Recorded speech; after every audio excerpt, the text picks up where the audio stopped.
से आपसे कहना चाहूँगा कि क्या हम यहाँ पर सनातनी लोग इस बात पर विचार करते हैं, कभी विचार किया है कि ऐसा लोग क्यों कह रहे हैं, डेंगू क्यों कहा जा रहा है, मलेरिया क्यों कहा जा रहा है, समाज का कोड क्यों कहा जा रहा है, हजार प्रकार के आरोप सनातन पर क्यों लग रहे हैं? सोचा है कभी? आप कहीं पर जाकर के किसी महंत से, किसी साधु से बात करवा कर दिखाइएगा, उस पर 70 आरोप लगेंगे और जेल के अंदर मिलेगा वो ईमानदार आदमी। और जो पाखंडी है, एक पाखंड शुरू कर दे, यहां पर भूत भगाने का काम करे, ठगना शुरू कर दे लोगों को, उसकी दुकानदारी चल जाएगी। तो ये धर्म क्या बन गया भाई? ये धर्म मजाक बन करके रह गया है। वो सनातन को बढ़ाने की बात कर रहा है, उस आदमी को कहेंगे तो बेवकूफ है, बेकार की बात कर रहा है। तो जाहिर सी बात है, ऐसे में तो डेंगू मलेरिया होगा ही। क्या गलत बात कह दी उन्होंने?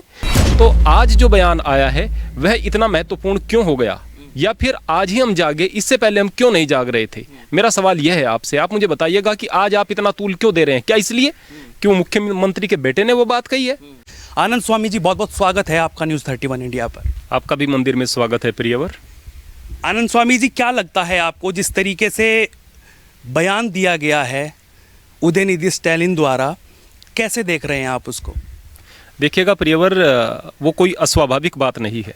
यानी जो व्यक्ति सनातन को जानता नहीं और सनातन को मानता नहीं, वो तो सनातन को बुरा कहेगा ही।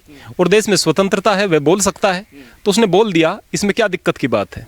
आप मुझे बताइएगा, दिक्कत की बात क्या है? दिक्कत की बात यही है कि पूरा देश आहत है, क्योंकि ये सनातन धर्म संस्कृति से जुड़ा हुआ देश है और पूरे देश में यहाँ पर सनातनी रहते हैं और भी धर्म रहते हैं, लेकिन सबसे ज़्यादा संख्या जो है वो सनातनियों की है। तो इसको लेकर लगातार लोग कह रहे हैं कि भाई इस तरीके के बयान करना, क्या किसी धर्म को टारगेट किया जाता है राजनीति में? क्या लगता है आपको? मैं आपसे एक प्रश्न पूछना चाहता हूँ। यहाँ पर कभी खालिस्तानी हिंदुइज्म के खिलाफ बहुत ज़्यादा बोलते हैं, सनातन के खिलाफ बोलते हैं। कभी अपने आप को अम्बेडकरवादी कहने वाले लोग हिंदुत्व के खिलाफ बोलने लगते हैं। कभी कभी कुछ मुसलमान भी, लेकिन दूसरे लोगों से कम बोलते हुए दिखाई देते हैं, हिंदुत्व के खिलाफ बोलते हुए दिखाई देते हैं। बहुत सारे बौद्ध हिंदुत्व के खिलाफ बोल रहे हैं और बहुत विभत्स बयान देते हैं, बहुत घृणित बयान देते हैं। तो आज जो बयान आया है वह इतना महत्वपूर्ण क्यों हो गया, या फिर आज ही हम जागे, इससे पहले हम क्यों नहीं जाग रहे थे? मेरा सवाल यह है आपसे, आप मुझे बताइएगा कि आज आप इतना तूल क्यों दे रहे हैं? क्या इसलिए क्यों मुख्यमंत्री के बेटे ने वो बात कही है? अरे भाई, मुख्यमंत्री का बेटा जो है उसका प्रभाव धार्मिक जगत में इतना नहीं होगा जितना कि दूसरे लोग जो कि हिंदुत्व के खिलाफ बोलते हैं, सनातन के खिलाफ बोलते हैं, और उनका अपना संगठन है। चाहे आप खालिस्तानी को ले लीजिएगा, बहुत सारे खालिस्तानी मुझे कहते हुए दिखाई देंगे, इन हिंदुओं का इलाज तो हमारे मुस्लिम भाई करेंगे। अरे भाई, आप मुस्लिम को भाई कहते हो, अच्छी बात है, सभी भाई बनकर रहना चाहिए ना सभी को। लेकिन हिंदुओं ने आपका क्या बिगाड़ा है अगर पूछें तो, है ना? हम यहाँ पर अगर लंबा इतिहास लेकर चलेंगे तो वीडियो बहुत लंबी हो जाएगी। यहाँ पर अगर हम बौद्ध धर्म को मानने वाले लोगों के विषय में बात करेंगे, दुनिया में बौद्ध धर्म को नुकसान किसने पहुँचाया? क्या हिंदुओं ने? हाँ, पहुँचाया होगा, लेकिन दूसरे लोगों ने ज़्यादा पहुँचाया होगा। फिर हिंदुत्व पर ही हमला क्यों? कारण क्या? हिंदू जो है वो एक सॉफ्ट टारगेट नजर आता है, सामने से कोई प्रतिक्रिया होती नहीं है, और बस इक्का दुक्का कहीं पर कोई वीडियो हो गई, कहीं पर किसी ने बयान दे दिया, कहीं पर एक दो लोगों ने विरोध कर लिया, बस हो गया। तो आपको लगता है जिस तरीके से उन्होंने कहा है और जिस तरीके से कह रहा, ये राजनीतिक हिसाब भी हो सकता है, राजनीतिक तरीके से क्या पता वो किस तरीके की राजनीति कर रहे हो, लेकिन क्या एक सनातन धर्म इससे आहत नहीं होगा स्वामी जी? देखिएगा प्रियवर, मैं आपको एक बात बताता हूँ, जो हमारे अंदर होता है ना, वो हमारे बाहर आ ही जाता है। मैं इसको यदि राजनीति से जोड़ करके देखूं तो इस वक्त INDIA के लिए वो काम कर रहे हैं, उसका एक पार्ट है वो। अब जाहिर सी बात है, यहाँ पर सनातनियों से रुष्ट होकर के तो सरकार नहीं बनाई जा सकती है, तो राजनीतिक लाभ तो उनको नहीं मिलने वाला है। बट वो कुछ लोगों को खुश करने के लिए कह दीजिएगा, लेकिन बात उसके मन की निकल रही है और ये लोगों के मन में बात है। और मैं फिर से आपसे कहना चाहूँगा कि क्या हम यहाँ पर सनातनी लोग इस बात पर विचार करते हैं, कभी विचार किया है कि ऐसा लोग क्यों कह रहे हैं, डेंगू क्यों कहा जा रहा है, मलेरिया क्यों कहा जा रहा है, समाज का कोड क्यों कहा जा रहा है, हजार प्रकार के आरोप सनातन पर क्यों लग रहे हैं? सोचा है कभी? मैं कहता हूँ कि मुस्लिम्स को अगर गलत कहा जा रहा है तो मुस्लिम्स को सोचना चाहिए कि यहाँ पर गलती कहाँ है गलती वहां पर भी है। अगर किसी और दूसरे धर्म को गलत कहा जा रहा है, अगर हिंदू को गलत कहा जा रहा है, तो उन्हें दूसरे पर उंगली उठानी चाहिए, विरोध करना चाहिए, लेकिन अपने आप भी अपने गिरबान में झांक कर देखना जरूरी है। आप कम शब्दों में सनातन की परिभाषा बता सके स्वामी जी, तो वो बताइए आप। देखिएगा प्रियवर, सनातन की सबसे बड़ी विशेषता क्या है? धर्म की अगर मूल अवधारणा कहें, धर्म अगर कोई भी कह देंगे कि भाई हमारे ईसा को मानेंगे तो ईसाई हैं, या इसी प्रकार से अलग अलग लोग कह देंगे, दो शब्दों में बता देंगे। लेकिन यहाँ पर कोई ऐसा नहीं है। यहाँ पर धर्म की जो परिभाषा है, धृति क्षमा दमोस्ते शोचम इंद्रिय निग्रह धीर विद्या सत्यम अक्रोधेन दशकम धर्म लक्षण है, जहाँ धैर्य है, जहाँ क्षमा है ना, जहाँ साफ सुथरा रहने की भावना है, सफाई है, स्वच्छता है, इंद्रिय निग्रह है, मन पर संयम रखना है, जहाँ पर दया है, जहाँ पर प्रेम है, जहाँ सत्य है, जहाँ अक्रोध न करना, वहाँ धर्म है। नाम तो नहीं आया ना कुछ। तो मूल रूप से सबसे पहली सनातन की विशेषता यह है कि वह गुणों पर ध्यान देता है, दूसरी चीजों पर नहीं। दूसरी विशेषता क्या है कि समय समय पर यहाँ पर अपडेट्स होते आए हैं। ऐसा नहीं कि इसके बाद यहाँ पर कुछ बदला नहीं जा सकता, अपडेट्स आए हैं और वो अपडेट होते हुए आए हैं हम। तो यह सनातन की विशेषता है। अब सनातन को किस दृष्टि से देख रहे हैं लोग बाग? सनातन को देख रहे हैं, देखो भाई दलितों के साथ में अत्याचार कर रहे हैं, नहीं हो रहा है, नहीं हो रहा है। मैं कहूंगा कि बोले कि बिल्कुल नहीं हो रहा है। अभी 10% रह गया है, 90% खत्म हो गया है। हमारे क्षेत्र में बार बार कहते हैं कि दलितों को मंदिर में नहीं घुसने दिया जाता, बार बार कहा जाता है। मैं एक बात पूछना चाहता हूं, यहाँ मंदिर में बैठे हुए हैं, आप गांव में जाकर सर्वेक्षण कीजिएगा, आप किसी दलित से पूछेगा, किसी सवर्ण का यहाँ जितना सम्मान होता है उससे ज्यादा यहाँ दलित का सम्मान होता है। लेकिन यही बार बार आरोप लगते हैं कि मंदिर में घुसने नहीं देते हैं दलितों को। सनातन संस्कृति में क्या ये सिखाया जाता है कि दलितों को मंदिर में ना जाने दिया जाए, उनको मत्था ना टेकने दिया जाए? देखिएगा प्रियवर, यहाँ पर इस गांव में जहाँ पर आप बैठे हुए हैं, यहाँ पर इस गांव में दलित समुदाय कम है और सवर्ण ज़्यादा है। यदि कहीं जो सामाजिक स्तर पर, वैसे सवर्ण और दलित में नहीं मानता कुछ भी, लेकिन वेल टू डू लोग हैं काफ़ी। यहाँ पर रविदास जी की तस्वीर लगी हुई है और कोई आकर सवर्ण इस बात से ऐतराज नहीं करता कि रविदास जी की तस्वीर क्यों लगाई हुई है। क्या कारण मानते हैं स्वामी जी इसका? क्या धर्मगुरु अपना सनातन धर्म संस्कृति जो है वो नहीं बता पा रहे हैं, या उसको पूरी तरीके से फोकस नहीं किया जा रहा है, या कुछ कमियां इस वजह से रह रही हैं कि सनातन से पीछे हट रहे हैं कुछ लोग, सिर्फ अपने में लगे हुए हैं कि हमें ये बनना है, हमें वो बनना है? मैं आपको एक बात बताता हूं कि हम कहते हैं कि भ्रष्ट नेता हमारे समाज के अंदर होते हैं, लेकिन भ्रष्ट नेता आते कहां से हैं? आप लोगों के बीच से आते हैं ना, आप लोगों के बीच से आते हैं। यदि कोई ईमानदार नेता आपके बीच में आएगा, ईमानदार आदमी की जमानत जब्त हो जाएगी, आप वोट नहीं करेंगे उसको।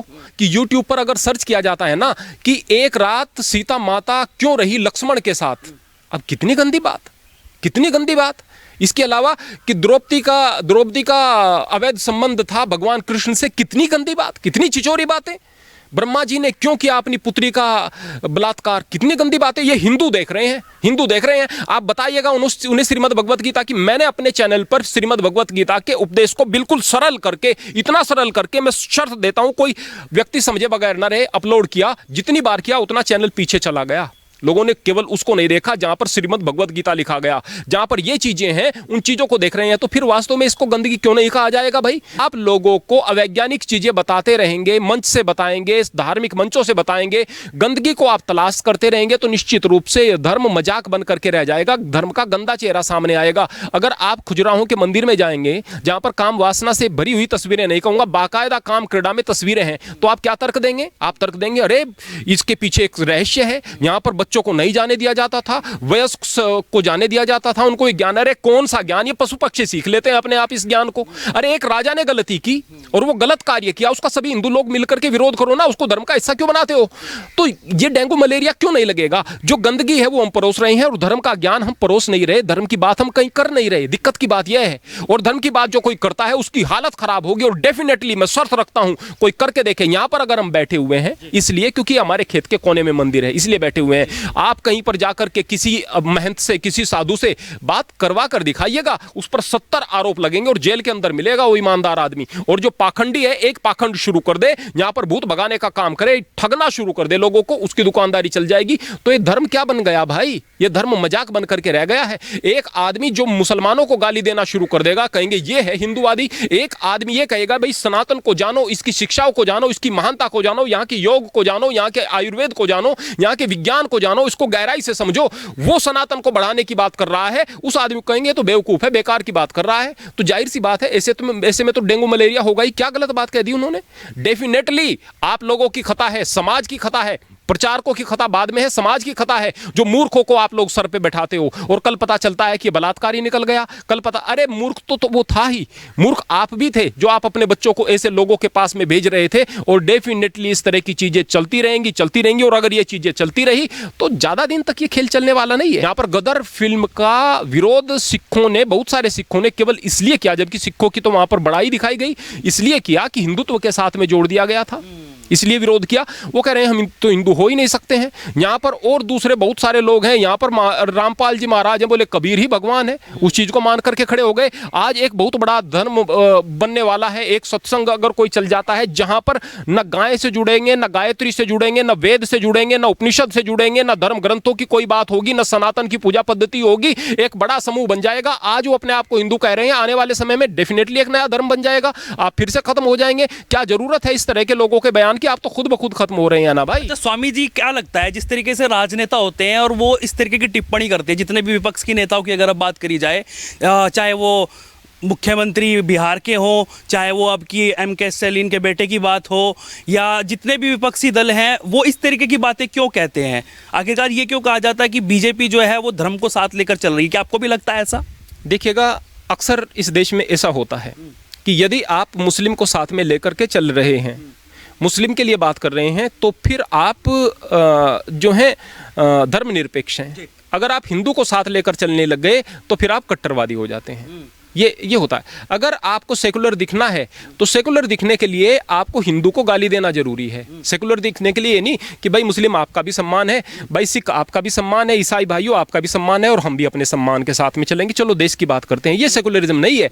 जब तक आप सेकुलर हैं ही नहीं, जब तक आप हिंदू को गाली नहीं देंगे। इस तरीके से अभी बात कर रहे हैं, जैसे MK स्टैलिन के बेटे उदयनिधि जो हैं वो बात कर रहे हैं, तो क्या आपको लगता है कि ऐसे बयानों से और इस तरीके की तर्क जो वो रख रहे हैं, जो डेंगू मलेरिया और कोरोना बता रहे हैं, इससे क्या हिंदुओं को कुछ सीखने को मिलेगा? क्या एक होंगे वो?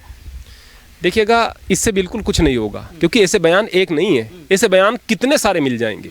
मैं आपको बात बताता हूँ कि इस देश के अंदर सच्ची रामायण करके पेरियार ने एक किताब लिखी थी, उसको ललई सिंह यादव ने शायद कन्वर्ट किया था हिंदी में, और आज की तारीख में धड़ल्ले से बिक रही है। श्री राम क्या है? मर्यादा पुरुषोत्तम है।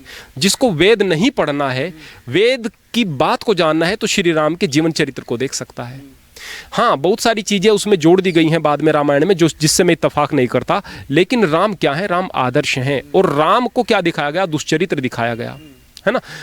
आदर्श किसे दिखाया गया? रावण को दिखाया गया। और इस देश में हमेशा से चल बिक रही, अब धड़ल्ले से बिक रही है वो किताब। आप YouTube से डाउनलोड कर सकते हैं, या शायद वो ऑडियो बुक के रूप में भी पड़ी होगी कहीं, या फिर PDF तो डेफिनेटली उसकी मिल जाएगी, और आमतौर पर बिक भी रही है। यानी उन्हें तो एक बयान दिया है, आपके भगवान श्री राम के खिलाफ इतनी ज़्यादा बातें, गंदी बातें प्रचारित हो रही हैं, उसका क्या?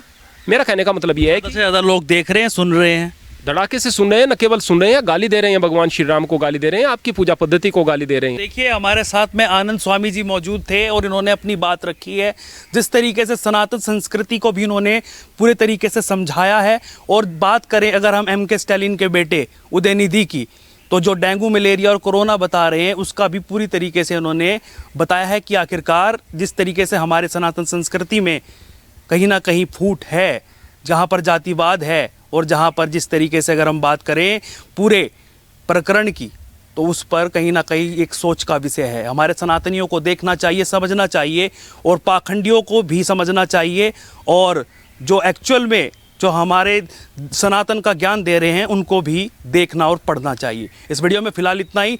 लगातार अपडेट हम आपको देते रहते हैं। जुड़े रहिए न्यूज़ 31 इंडिया न्यूज़ नेटवर्क के साथ। नमस्कार।